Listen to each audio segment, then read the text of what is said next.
did a video earlier that ended up with no sound, so I'm recreating that video.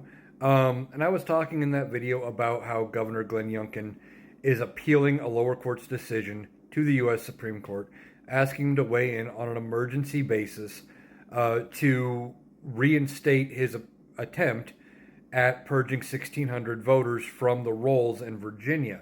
Now, lower court said they were not persuaded that there were actual non-citizens in that number. They didn't provide any evidence of that.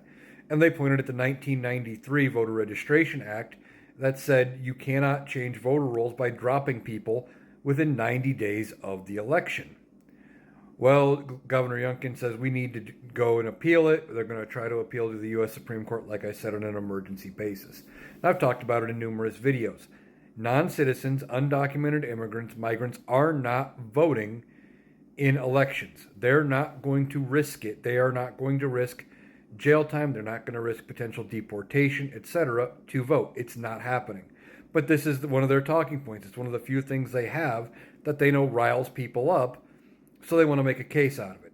But they want the Supreme Court to weigh in on an emergency basis prior to the election and say, well, nope, 7 days, you're fine to do this. We only have 7 days to go, but it's okay.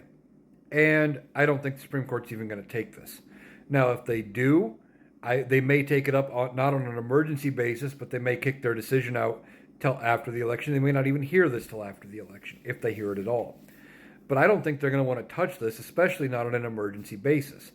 Why? Because there's already a spotlight on the Supreme Court. There's enough issues with Clarence Thomas taking gifts from billionaires. You got Samuel Alito flying the Appeal to Heaven flag and the upside down flag after January 6th and all of that. We got the information about John Roberts and how he was really trying to write this opinion about Donald Trump and presidents having immunity, and he was really pushing that idea. And then you have Brett Kavanaugh and finding out that he wasn't properly vetted, that Donald Trump weighed in heavily on the FBI's ability to investigate him prior to him being confirmed. The Supreme Court has a bright enough spotlight on it already.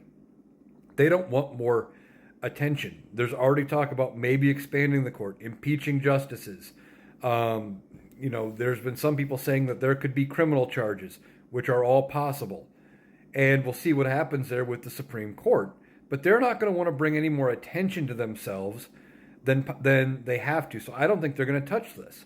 Or if they do, they will do what they've done in other cases and kick out the appeal till after the election and just say, you know what, we'll deal with it for next time. And I could see that happening too. Now, with the Supreme Court, it is possible that they would toss out the 1993 law, but I doubt it. But they also don't care too much about precedent, so who knows there. But I just don't see them taking this up in any sort of expedited manner because there's already a spotlight on the Supreme Court, and they're not going to want to make it worse heading into the election as people are going to the polls with the idea of potentially voting in either party, which would have the fate of the Supreme Court in the balance potentially.